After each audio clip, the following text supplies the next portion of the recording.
प्रकृति में सभी जीव को छोड़ के मनुष्य अकेला ही दुख में रहता है। सब कुछ है उसका पास, फिर भी वो दुख में रहता है। और इसके लिए एक दोहा आपको सुनाता हूँ, कबीरदास का दोहा। ये जो मनुष्य दुख में रहता है और प्रकृति का अलग अलग जो प्राणी है, कुत्ता हो, बिल्ली हो, सिंह हो, टाइगर हो, और जो भी प्राणी है वो हमेशा मस्त रहते, खुश में रहते। ये मनुष्य क्यों दुख में रहता है? कबीरदास कहते हैं, साई इतना दीजिए जामे कुटुंब समय, मैं भी भूखा न रहूं, साधु ना भूखा जाय।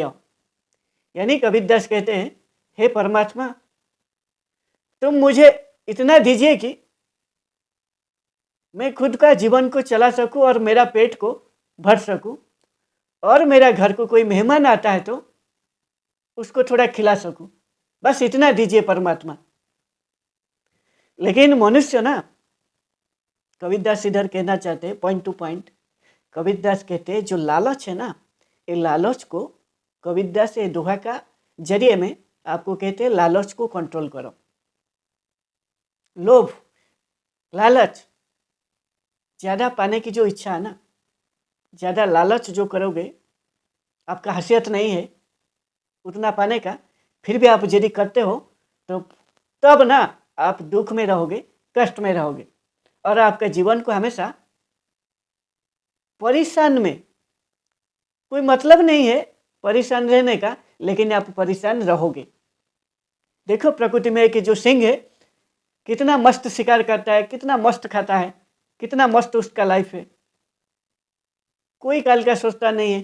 कल सुबह फिर सिंह शिकार करता है, खुद का पेट भरता है।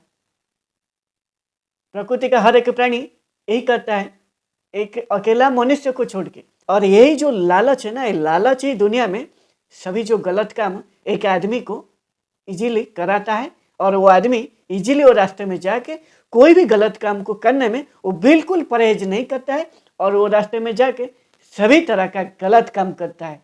इसीलिए ये लालच से बचो। जितना है आपका हुनर और आपका ज्ञान का हिसाब से आपको जितना मिलता है उतना से आप संतुष्ट होइए।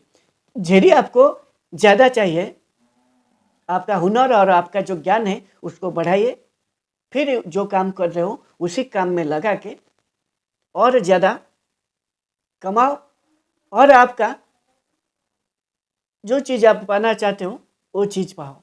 लेकिन सही रास्ते में जाके, सत्य की मार्ग पर जाके यदि आप काम करोगे, सबसे ज़्यादा संतुष्ट मिलता है, और सबसे ज़्यादा वही आदमी सुख रहता है, उसका लाइफ में बिल्कुल डर नहीं रहता है।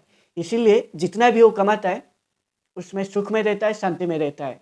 जिसका डर है वही आदमी दुख में रहेगा, क्योंकि दूसरा से छीना है गलत तरीके से, इसीलिए वो डरेगा, इसीलिए वो हमेशा दुख में रहेगा।